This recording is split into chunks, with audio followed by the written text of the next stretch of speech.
Monids and essences. Beloved friends, we are once again gathered here in this place to talk in a detailed manner about the different causes which lead intellectual humanoids down the descending, involuting path toward the infernal regions.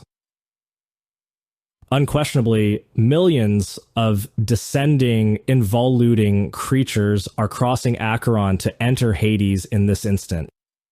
Waves of humanoids, after having completed the cycle of existences in the physical three-dimensional world of Euclid, cease to take up human bodies to definitely submerge themselves into the mineral kingdom. Certainly, the evil of the world, no matter how monstrous it might be, has a stop, a defined limit. What would become of the universe if there was no insurmountable obstacle to evil? Obviously, the latter develops infinitely until reigning sovereignly in all spheres. Here it is good to highlight with total meridian clarity the tremendous reality of the 108 existences assigned to every living essence, to every spiritual divine principle. This comes to remind us of the 108 beads of Buddha's necklace and the 108 turns that the Hindu Brahmin makes around the sacred cow. It is indubitable that with the last turn, he finishes his daily rite. He then introduces the tale of the aforementioned animal in the tumbler of water that he will drink. Having understood this, we can continue. It is obvious that the divine Mother Kundalini, the igneous serpent of our magical powers, attempts to achieve our inner self-realization during the course of the 108 existences assigned to each of us. Ostensibly, within such a cycle of successive lives, we have innumerable opportunities for self-realization. To take advantage of them is the indicated thing. Unfortunately, we repeat errors incessantly, and the end result is customarily failure. It is plain and evident that not all human beings want to tread the path that will lead them to final liberation.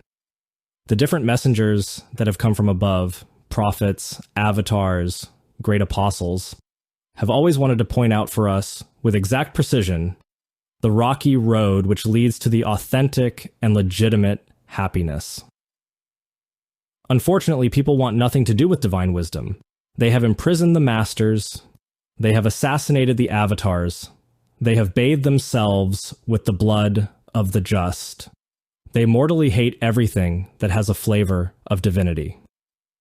However, everyone, like Pilate, washes his hands. They believe they are saints. They suppose that they march on the road of perfection. We cannot deny the conclusive and definitive fact that there are millions of sincerely mistaken people who very honestly presume to be virtuous and think the best of themselves. In the Tartarus, there are all kinds of hermits, mistaken mystics, sublime fakirs, priests of many cults, penitents of all types, who would accept everything except the tremendous truth that they are lost and that they march on the path of evil. However, the believers are not able to agree among themselves because they have their consciousness asleep. They know nothing. Nothing is evident to them. They have never personally talked with an angel. They have never consciously and positively entered the celestial regions. They walk because others walk, eat because others eat, talk because others talk, and in this manner they proceed from the cradle to the sepulchre with blindfolded eyes. Unfortunately, time passes with terrifying swiftness. The cycle of human existences ends, and finally the devotees, convinced that they are on the correct path, enter the horrible abode of Pluto, where only crying and the gnashing of teeth are heard. The descent of the human waves into the interior of the planetary organism is carried out descending through the animal and vegetable levels, until definitely entering the mineral state in the very center of the planet Earth. I want you to comprehend that it is in the very center of this planet where millions of humans pass through that second death of which the Apocalypse of St. John talked about. It is evident that the destruction of the myself, the annihilation of the ego, the dissolution of the myself in the submerged regions of the Avernus, is absolutely indispensable for the destruction of the evil within each of us. Obviously, only through the death of the ego is the liberation of the essence made possible.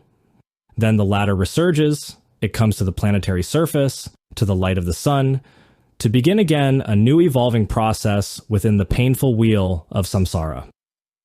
The reascent always takes place going through the mineral, vegetable, and animal states until reconquering the human state that was formerly lost. It is clear that with re-entry to this state, we are once again assigned 108 existences. That if we do not take advantage of them properly, this will lead us on the descending path of return to the Avernus.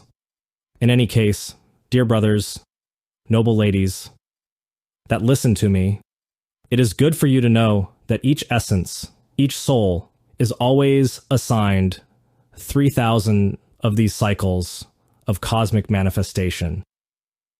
Whoever definitely fails, whoever does not know how to take advantage of the countless opportunities which these 3,000 periods furnish us, confer upon us, will remain excluded from mastery forever. In the latter case, that immortal spark that all of us carry within, the sublime monad gathers up its essence. That is, its spiritual principles. It absorbs them into itself, and it then submerges into the universal spirit of life forever. In this manner, then, the monads without mastery, those that did not achieve mastery or who definitely did not want it, remain excluded from any hierarchical rank, I clarify. Not all the immortal sparks, not all the sublime monads want mastery. When any monad, when any divine spark truly wants to reach the sublime state of master monad, it is indubitable that it then works its essence, its soul, awakening in this soul infinite desires of transcendental spirituality. Question: Master, because of everything that you have just explained, it seems to be, if I am not mistaken, that is precisely what Lord Krishna wanted to say when he talked about the transmigration of souls, and also the Master Pythagoras when he referred to metempsychosis. Is this so? Answer: I hear the question posed by the gentleman, and it is clear that I hasten to answer. Friends, ladies, certainly what I'm affirming tonight has documentation in India and in Greece. The first with the marvelous doctrine presented by that ancient Hindu avatar called Krishna, and the second with the doctrine of Pythagoras. Obviously, the metempsychosis of that great Greek philosopher and the doctrine of transmigration of souls taught by the Hindu avatar are identical in form and in depth. Unfortunately, people distort the teaching and in the end reject it in an arbitrary manner. Question: Illustrious Master, what I do not comprehend is the reason why distinguished figures known as masters, such as the Lady H.P.B. and Charles Leadbeater, along with Annie Besant, founders of the Theosophical Society, and persons with faculties of clairvoyance, clairaudience, and other powers, never took note of the facts that both the great Kabir Jesus, as well as Krishna, Pythagoras, and you, Master S, have taught. But on the contrary, they have proclaimed in huge treatises of great fame in the world of pseudo-esoteric schools that man inexorably walks on the ascending path of evolution until one day, with the passage of time, he arrives at perfection and becomes one with the Father. Can you explain such an incongruence? Answer: I listened to the gentleman that asked such a very important question, and it is unquestionable that I hasten to answer him in the best manner possible. Certainly, the laws of evolution and of involution work in a harmonious and coordinated manner in all of nature. It is indubitable that every rise is followed by a fall, every ascent by a descent. It would be absurd, therefore, to suppose that the law of evolution was something different. If we ascend a mountain, we will undoubtedly arrive at the peak. Afterwards, we would need to descend. This is how the law of evolution and involution is, my dear brothers. These two great laws constitute the mechanical axis of all nature. If any of these two laws was to functioning for just a moment, all natural mechanisms would in fact become paralyzed. There is evolution in the grain that germinates, grows, and develops. Involution exists in the plant that withers and dies.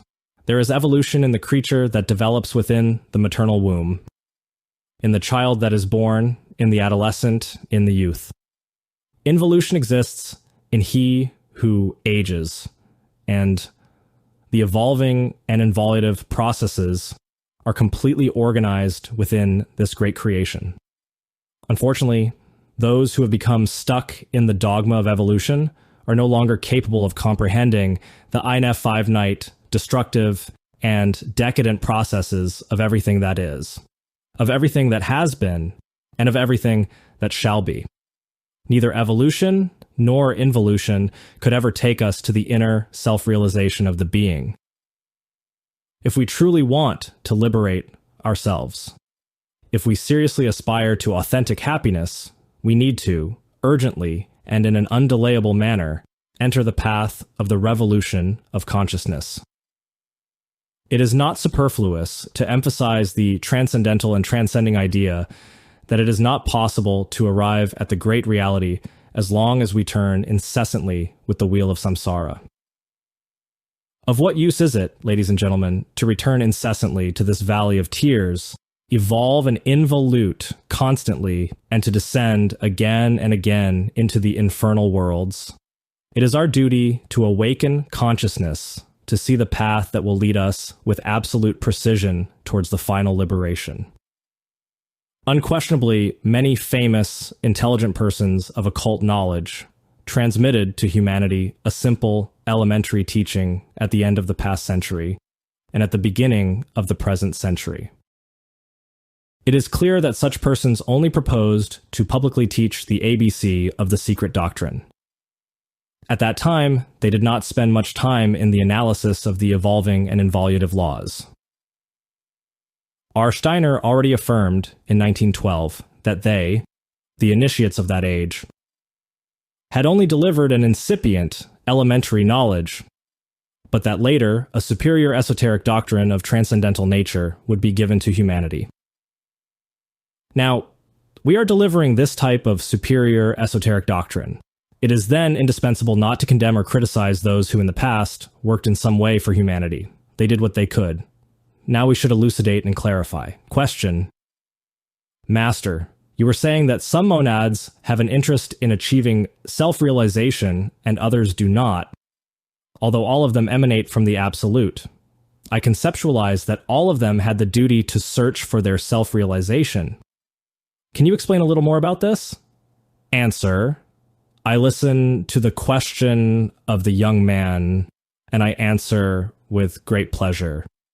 Before anything else, friends, I want you to comprehend that what is divine, God, the universal spirit of life, is not dictatorial. If that which is real, if that which is the truth, if that which is not of time, was of a dictatorial type, what luck could we expect? Friends, God respects in himself his own freedom. With this, I want to say that within the bosom of the divine, there does not exist dictatorships. Every virginal spark, every monad has complete freedom to accept or reject mastery. Understood. Question: with this that you have just explained, Master, we can say that the monad is responsible for the essence going to hell? Answer: I see in the audience a lady who, with complete sincerity, has asked this question, and it is evident at I am happy to answer. Ladies and gentlemen, when a divine monad wants mastery, it is ostensible that it achieves it by working the essence incessantly from within, from the most profound part. It is plain and evident that if the monad is not interested in mastery, it will never awaken any intimate aspiration in the embodied essence. Obviously, in this case, the essence deprived of every aspiration, imprisoned in the ego, stuffed in the myself, will enter the infernal worlds. Therefore, I answer in an emphatic manner saying, the monad is guilty of the failure of the essence. If the monad would really work the essence profoundly, it is unquestionable that the latter would never descend in failure into Tartarus. Question. Master, it appalls me to think that my essence would have to pass through suffering during 108 lives multiplied by 3,000, or rather 324,000 human existences, so that in the final analysis, it will get to live in the absolute in the form of a failed monad, or rather, without self-realization. In these circumstances, it is worth it to make all the possible efforts and sacrifices to achieve self-realization, however much suffering this implies, since they are absolutely nothing in comparison to those that nature will impose on me, will choose the path of failure. Don't you think so? Answer. Distinguished sir, great friend, allow me to tell you in an emphatic manner that every divine spark, every monad, can choose the path. It is indubitable that in the infinite space there exist trillions of absolutely innocent monads beyond good and evil. Many of them attempted to attain mastery, but unfortunately they failed. Millions of others never wanted mastery. Now submerged in the bosom of the universal spirit of life, they enjoy authentic divine happiness because they are flashes of the divinity. Unfortunately, they do not possess mastery. The gentleman that asks this question, it is clear, has enormous yearnings. This is due to his interior monad animating him and working him incessantly. His duty is to proceed with firmness on the path of the razor's edge until he achieves the intimate self-realization of the being. Question. Master, is it because of this that many persons to whom one talks about the Gnostic teachings, although they grasp perfectly what we explain to them, do not decide to follow the path of the revolution of consciousness? Does this mean that their monad does not work them to follow the path of self-realization? Answer. I will answer the young man who asked this question. We need profound reflection to focus on this matter from diverse angles. It happens that to many monads, it is pleasurable to proceed slowly, with the risk that their essences fail in each cycle of human existences. Others prefer to work their essences in an intermittent manner, now and again. And lastly, we have monads that definitely do not ever work their essence. This, then, is the motive why not all persons that listen to this teaching really accept it. However, it is convenient to know that someone who, for example, in this present existence did not accept the gospel of the new age of Aquarius, could accept it in subsequent lives, as long as they have not reached the 108th life. Question. Master, these monads that are never interested in working their essence belong only to the planet Earth, or do they also exist on other planets? Answer. Young friend, remember the law of philosophical analogies, the law of correspondences and of numerology. As it is above, so is it below. Earth is not the only inhabited planet in the starry space. The plurality of the inhabited worlds is a tremendous reality. This invites us to comprehend that the monads of other planets also enjoy complete freedom to accept or reject mastery. Personality, essence, is different. With this, I want to say in an emphatic M the following. Not all the existing human personalities in the other inhabited worlds of the infinite space have fallen as low as we, the inhabitants of the earth. Friends, in the diverse spheres of the infinite, exist marvelous planetary humanities that proceed in accordance with the great cosmic laws. However, I repeat, not all monads want mastery. Hells exist on all the worlds, in all the galaxies, but not all the planetary hells are inhabited. The sun, for example, is a marvelous star that with its light illuminates all the planets of the solar system of Ors. It is interesting to know that the infernal worlds of the king star are completely clean. Obviously, in this brilliant sun, it is not possible to find cosmic failures. None of its inhabitants proceed in submerged involution. The creatures that live on the king star are completely divine. They are solar spirits. It is convenient not to forget that any cosmic unit that surges into life possesses, inevitably, a mineral kingdom submerged among the natural infradimensions. There exist worlds whose submerged mineral kingdom is densely populated. Among them is our planet Earth. This points out to us the failure of many monads. We need, however, to go into depth a little more on this matter and understand with complete clarity that the descent of any essence to the horrible abode of Pluto does not always mean definite failure. It is ostensible that the final failure is only for the essences, for the monads that did not achieve self-realization in the 3,000 cycles or periods of existences. Better said, in the 3,000 turns of the wheel of samsara, since on arriving at the last of these, as I have said many times, the doors are shut.